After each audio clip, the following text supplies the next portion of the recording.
All right, Gary Schlossberg is with us. He's Global Strategist at Wells Fargo Investment Institute. Gary, great to have you with us here. Thank you very much for your time.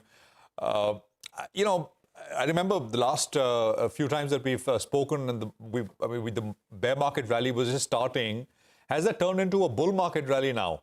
I remember, still skeptical, and many still are, to be sure. But, well, the price is what the price is. What are your thoughts now? Very impressive rally, but we're still calling it more of a bear market rally. I mean, the market has gone farther, higher than we would have anticipated, but it still has to be tested. Notwithstanding comments that we just heard, we see a real possibility of a recession sometime during the second half of the year, perhaps later rather than sooner, but a lot of yellow flags out there. And to us, that means that the earnings outlook will be tested. Earnings performance will be tested. There is hope, and again, another test that the Federal Reserve will temper its rate increases, perhaps reverse them early. A lot depends on the inflation outlook. We did have inflation come off the boil in July, but a lot of that was fuel. As you mentioned, oil prices are down sharply, and it showed up directly and indirectly in energy-intensive parts of the CPI. But that core rate continued to move higher, currently at an unacceptable rate of close to 6%. And for that reason, we think the Fed will continue to raise interest rates right through the end of the year, including an outsized increase in September, either 50 or 75 basis points. So we're not out of the woods yet, and we think it's more than likely, excuse me, that the market will respond to that at some point. Gary, good morning. Just in the near term, Morning. The market moves on sentiment, right? We had peak fear in June, mid-June. Are we reaching the stage of peak greed, or do you think that's still some time away? Well, I think the market is spinning an awfully positive story. Clearly, they're riding strong earnings in the second quarter, not as strong as what we've seen in the past, but reasonably good enough to keep the market, the rally going. But an awfully positive spin on the Federal Reserve. If the economy goes through a recession, yes, the Federal Reserve normally throttles back a bit, but we still have to see improvement in that underlying inflation rate. Clearly, real interest rates adjusted for inflation, are still extraordinarily low. A lot of liquidity out there.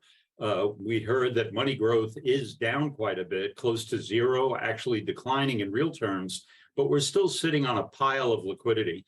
N2 in relation to GDP here in the US is 90%, was at mid-year.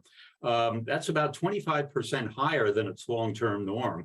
So there still is a lot of money out there to support a rally in the market. Have a lot of tailwinds out there. But again, I think the market will be tested by the economy, how the Federal Reserve responds to inflation, and ultimately liquidity itself if we do get some sort of risk-off trading as a result of a shock or a change in the outlook on the economy. So, Gary, you started the interview by saying that, yes, this is an impressive rally, but you would still categorize this as a bear market rally, correct?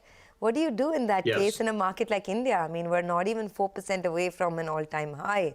Do you continue to buy despite the challenges that you see on the horizon? Well, from what I know about the Indian market, I would stay constructive on those domestic-oriented companies. The domestic economy seems to be holding up well, getting support from that drop in oil prices. We are seeing exports holding up reasonably well, too. The international environment, however, we think is souring. In fact, our view continues to be that the outlook overseas in Europe and some of the other developed economies, and even in emerging markets, if in fact the dollar strength is rekindled again, would suggest a more difficult international environment between now and the end of the year. But we see opportunities in the domestic market in India based on that tailwind from economic growth. Gary, though you said that you're still expecting a recession in the U.S., 2 points. Yes. One, many have said that they'd rather prefer a slower growth rather than very quick-paced tightening in financial conditions. So the former is easier to deal with for things like equities. So your opinion on that. And those who are calling for a recession, I'm sure you're also calling for a milder one, right? Or are you are you looking out for a very sharp, steep fall? No, in terms of the liquidity situation, certainly we don't want to see shocks. There is a lot of money in the system, but it can, as we saw back in 2008, move to the sidelines in a hurry. If we do get a sharp reduction in risk tolerance, that clearly puts the market, the stock market and other risk assets in jeopardy. So we much prefer to see a fairly steady, gradual trajectory. As far as our outlook is concerned, we do see a fairly gradual trajectory early on, but gathering momentum around the turn of the year. It will be cushioned, we think, by relatively low interest rates adjusted for inflation. The employment situation, we think, will hold up better than it normally does, given the shortages, the lingering shortages in parts of the economy.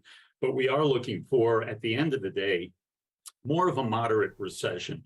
I would say a bit more than mild, given the fact that real incomes are under a lot of pressure right now. And the housing market here and the ripple effect it has is already, we think, in the early stages of a slowdown. So it's going to be difficult for the markets for a time, but the markets do discount. And we do think that the recession, which could very well last through the better part of the first half of the year, will prompt some recovery in the stock market toward the end of that recession as the market sees a light at the end of the tunnel, much as it normally does. Gary, last question from my side then. What's your view on the dollar? Because we're seeing a lot of inflows into emerging markets, and India this month has seen massive FII money or foreign investor money compared to net selling that we saw all through the year. But a lot will depend on dollar. So what's your approach here? Well, that's a concern. And I might add it's with the important exception of China, given the weakness that we've seen in yuan. But we do see the dollar resuming its rise. If we're right, and this is our forecast, we do see further interest rate increases by the Federal Reserve. We think that even as the U.S. economy slides toward recession, it will be holding up better than Europe. Europe's downturn, we think, might be a bit more severe here. So the euro, I think, looks a bit more suspect.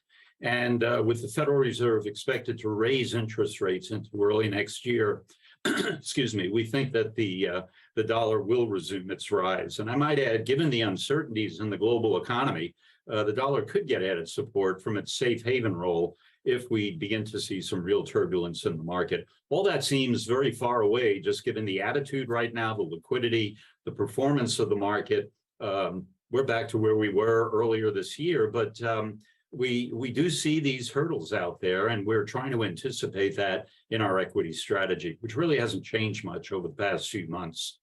Okay, and what would your pecking order be now in global equity markets? I'm sorry, I didn't catch that. What would your pecking order be now, your preferences in terms of global equity markets, and where does India feature on the list? Well, I think our bias, to the extent there is a bias within the would be more toward the emerging markets than, say, the European economy, given the problems it's facing at home, given the slowdown in China, away from China. And we do think that recovery, which we expected to be moderate in the first place, may be even more drawn out than expected, absent some very aggressive stimulus, which we don't expect to see in China.